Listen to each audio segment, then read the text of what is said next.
Hello guys, welcome back to cook and guide channel. இன்றைக்கி நம்ம என்ன பார்க்க போகிறோன்னா உருளைக்கிழங்கு மசாலாவும் பூரியும் தாங்க. யாருக்கெல்லாம் பிடிக்குமோ அவங்க மறக்காமல் கமெண்ட் பண்ணுங்கள். உருளைக்கிழங்கு மசாலா எப்படி ரெடி பண்ணுறதுன்னு பார்க்கலாம். ஃபஸ்ட்டு உருளைக்கிழங்கு 4 பீஸாக கட் பண்ணி குக்கரில் போட்டு தேவையான அளவு தண்ணி ஊற்றி வேக வச்சு எடுத்துக்கோங்க. இது வேக வைக்கிற சமயத்தில் பூரிக்கான மாவை ரெடி பண்ணிக்கலாங்க. கோதுமை மாவு, தேவையான சால்ட்டு, கொஞ்சமாக எண்ணெய், தண்ணி ஊற்றி நல்லா மிக்ஸ் பண்ணி எடுத்துக்கலாங்க. நெக்ஸ்ட்டு தட்டு போட்டு க்ளோஸ் பண்ணிக்கலாங்க. இது உருளைக்கிழங்கு வேகிற சமயத்தில் ஆனியனும் கட் பண்ணி எடுத்து வச்சுக்கலாங்க. இஞ்சி பூண்டையும் தட்டி எடுத்து வச்சுக்கலாங்க. நெக்ஸ்ட்டு கடாயில் தேவையான அளவு எண்ணெய் ஊற்றி கடுகு போட்டுக்கோங்க. கடுகு பொரிஞ்சிட்ட பிறகு உளுத்தம்பருப்பு, கடலைப்பருப்பும் போட்டுக்கோங்க. நெக்ஸ்ட்டு நம்ம கட் பண்ணி வச்ச ஆனியனையும் க்ரீன் சில்லியும் ஆட் பண்ணிக்கோங்க. நம்ம சில்லி பவுடர் யூஸ் பண்ண போகிறது, அதனால் க்ரீன் சில்லி தாங்க காரத்துக்கு.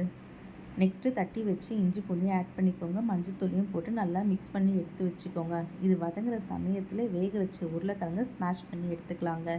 இது வெந்துட்ட பிறகு ஸ்மாஷ் பண்ண உருளைக்கிழங்கை ஆட் பண்ணி நல்லா மிக்ஸ் பண்ணிக்கோங்க. தேவையான அளவு தண்ணியும் ஊற்றிக்கலாங்க.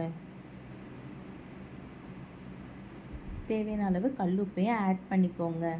நெக்ஸ்ட்டு இது கொதிக்கட்டும். கொதிச்சிட்ட பிறகு என்ன பண்ணணுன்னா, கடலை மாவில் கொஞ்சமாக தண்ணி ஆட் பண்ணி மிக்ஸ் பண்ணி ஊற்றிக்கோங்க.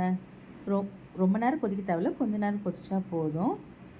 ஆஃப் பண்ணும்போது கொத்தமல்லி போட்டு ஆஃப் பண்ணிக்கோங்க. அவ்வளோதாங்க, உருளைக்கிழங்கு மசாலா ரெடி. பூரி எப்படி செய்யறதுன்னு பார்க்கலாம். நம்ம ஆல்ரெடி ரெடி பண்ணி வச்ச பூரி மாவை எடுத்து குட்டி குட்டி பாலாக ரவுண்ட் பண்ணி எடுத்துக்கோங்க.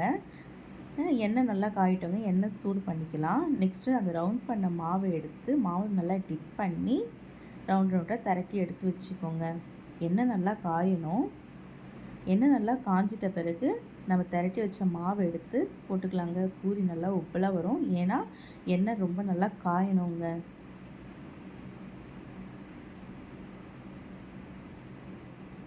அவ்வளோதாங்க, பூரியும் ரெடி, உருளைக்கிழங்கு மசாலாவும் ரெடி. அப்புறம் என்ன, சமைச்சாச்சு, சாப்பிட்டாச்சு. ரொம்பவே நல்லா இருந்தது. உங்களுக்கு பிடிச்சிருந்தா மறக்காமல் ட்ரை பண்ணுங்கள். லைக், ஷேர், சப்ஸ்கிரைப் பண்ணிக்கோங்க. டாட்டா, பாய்.